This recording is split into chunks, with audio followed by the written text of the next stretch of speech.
Bonjour à tous, bienvenue pour une nouvelle émission 100% quintet à l'occasion de l'événement de ce vendredi 18 juillet sur l'hippodrome de Cabourg. Le Grand Prix de la ville est à l'honneur avec 16 trotteurs au départ réunis sur 2 échelons de départ. Nous allons sans plus tarder passer au tableau des partants. 11 concurrents en tête et on commence par le numéro 1, Ikem Damer, qui effectue une rentrée depuis le mois de mai. Il évolue ferré avec son entraîneur Charles Dreux. Il est sans doute préférable de le revoir. Honey King a forcément déçu en dernier lieu. Il a complètement cédé à 700 mètres de l'arrivée à Anguien. C'est pas un cheval coutumier du fait. Il sera cette fois-ci déféré des 4 pieds. Son entourage n'a pas trouvé de circonstances particulières à sa récente contre-performance.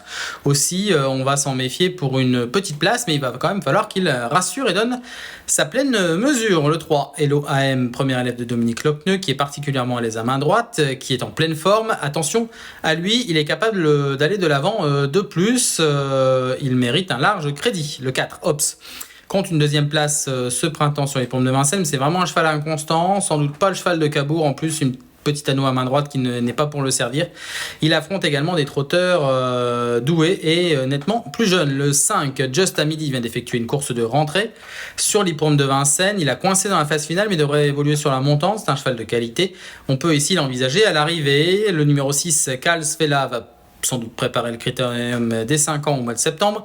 Ici, c'est une rentrée, il n'a pas été revu depuis plusieurs mois. C'est dommage car au top de sa forme, il aurait ici une très bonne chance à défendre. Le 7, Canto del Veiti, élève de Eric Bando, qui s'adapte au parcours à main droite. Il lui faut juste un parcours à l'économie et pouvoir placer sa pointe de vitesse au bon moment. Le déroulement de course aura son importance, mais il faut s'en méfier. Il peut parfaitement disputer l'arrivée. Le 8, Hawaii Pont-Vautier, effectue une petite rentrée depuis le mois de mai également. Et il évolue ferré, il est donc préférable de le revoir. Le 9, Hardy Crohn, deuxième élève de Dominique Lopneux, est un petit peu en deçà par rapport à son compagnon d'entraînement, le 3, Hello AM.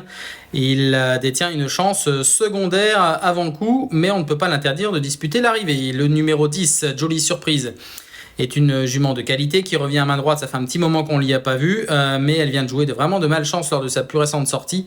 Attention à elle, il faut la croire à l'économie, mais elle peut mettre tout le monde d'accord. Le 11, Jeannette Priori, vient de réaliser une excellente performance dans le GNT sur l'hippodrome de Toulouse. Elle est idéalement placée au premier échelon. Tony Le Belair aux commandes de sa pensionnaire. Elle mérite un large crédit pour terminer parmi les 4 premiers. On passe au second échelon. Le numéro 12, Falco des Rochers, vient de courir sur l'herbe de Montluçon. Il a désormais ses gains et rendre 25 mètres à ce niveau de compétition sur une petite piste comme Cabourg. Ça s'annonce assez peu évident. Le 13, Esteban Giel, effectue une rentrée depuis le mois de février. On raye sans surprise, tandis que le 14, Edic Gemma, vient de bien courir sur les hippodromes de Vichy. Cette fois-ci, il rend la distance. Il est plaqué uniquement. Il fait partie des outsiders intéressants pour compléter l'arrivée. Que dire du numéro 15, Cocotte, qui a gagné groupe 1 au mois de janvier, mais qui a déçu fortement pour sa rentrée. C'est une deuxième course de rentrée pour elle. Elle rend 25 mètres, Cabourg.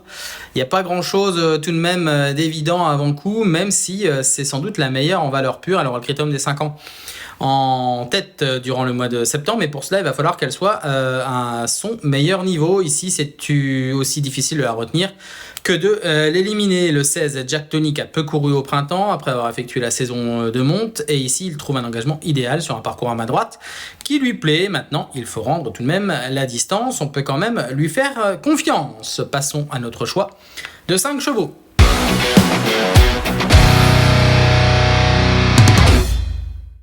Nous avons placé en tête le numéro 10, Jolie Surprise, élève de Julien Dubois, qui sera plaqué des antérieurs uniquement, comme en dernier lieu lors de sa plus récente tentative. C'était à Vincennes, elle était alors confiée à Damien Beaune, et ce jour-là, on va la revoir en image, le 22 juin dernier, elle s'est retrouvée complètement ligotée à la sortie du tournant final et n'a jamais pu s'exprimer dans la phase finale alors qu'elle avait des ressources. C'est vraiment dommage car on aurait aimé la voir pouvoir sprinter. Elle possède une excellente pointe de vitesse et elle aurait sans doute disputé activement l'arrivée dans un lot de qualité. Just à midi effectue alors sa rentrée, il porte le numéro 5 dans ce quintet et avait dû se contenter de la 9e place en coinçant Dans la phase finale, ce numéro 10, jolie surprise, n'a que très peu couru à main droite. 3 reprises pour elle sur cette corde et notamment une deuxième place lors de sa plus récente tentative qui remonte quand même à 2022. C'était déjà sur l'hippodrome de Cabourg. Il ne devrait pas y avoir de problème pour la voir se remettre en évidence à main droite. Elle a montré sa forme, elle est idéalement placée en tête. Le parcours fera la différence, mais en tout cas, elle a notre préférence. En deuxième position, nous avons placé le numéro 16, Jack Tonic, élève de Thierry Duval d'Estaing, qui est confié à Théo, qui le connaît parfaitement. Jack Tonic a très peu couru ce printemps, mais toujours à bon escient. On va le revoir lors de sa plus récente sortie publique. C'était le 7 juin dernier, une 3e place à la clé, et ce Jack Tonic affrontait un excellent lot, notamment le lauréat Orchestro qui a confirmé dans la foulée le 22 juin, et Jack Tonic avait patienté à mi-peloton avant de bien terminer à la 3e place. Le lot était nettement supérieur à ce quintet, même si celui-ci est tout de même très alléchant sur le plateau. Jack Tonic a effectué sa saison de monte, il a donc très peu couru, et depuis qu'il est déféré des 4 pieds, il a tout de même franchi un cap. C'est le plus riche au départ de ce quintet, c'est également l'un des trotteurs les plus jeunes. Il s'adapte parfaitement au profil à main droite. Il avait terminé 3e du prix des Hêtres l'an dernier sur l'hippodrome de Cabourg, c'était en août dernier. Il représente une base solide dans cette épreuve. Nous allons passer au premier échelon pour notre numéro 3, Elohim, que j'ai placé en 3e position. Elohim qui fait vraiment toutes ses courses, trotteur âgé de 8 ans qui répond présent et qui fait vraiment plaisir à son entourage, notamment à main droite. En 6 tentatives, il a gagné à 5 reprises et terminé une fois 2e. On va le revoir lors d'une sortie à Vincennes, c'était les 2700 mètres de la grande piste le 13 juin dernier. L'OAM avait progressé en haut de la montée, avait passé en revue la majorité de ses adversaires et n'avait été devancé que dans la phase finale pour très peu de choses finalement, et en tout cas sa performance était alors très bonne. Il avait été devancé par 2-7 ans, Indus Val notamment, et cette tentative du 13 juin était à nouveau excellente et confirmait ses bonnes dispositions du printemps. Et l'OAM découvre ici un engagement idéal en tête, il peut aller de l'avant. Dominique Lochneux entraîne très près de l'hippodrome de Cabourg et a sans doute visé cette épreuve pour son trotteur étranger qui est prêt à fournir sa meilleure valeur.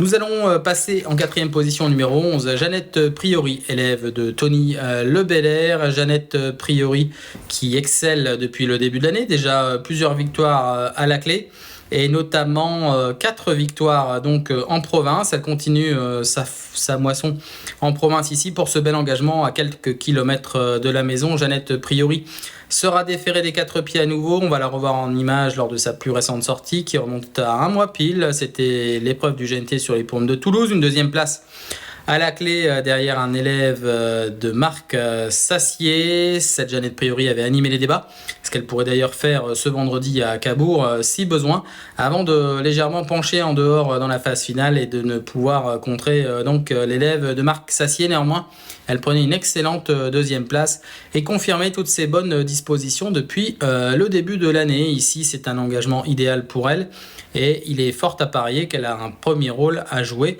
à ce niveau de compétition. Il me reste à évoquer la candidature du numéro 5, Just à Midi, que j'ai placé 5e. J'ai hésité entre plusieurs concurrents, mais Just à Midi avait montré de belles choses l'année dernière. C'est un 6 ans qui part en tête et qui a désormais une course de rentrée dans les jambes. On peut tabler qu'il va avoir progressé sur cette plus récente sortie et devrait pouvoir intégrer l'arrivée du quintet. Just à Midi ne devrait pas avoir de problème à évoluer à main droite aussi. Nous lui faisons confiance pour accrocher une petite place.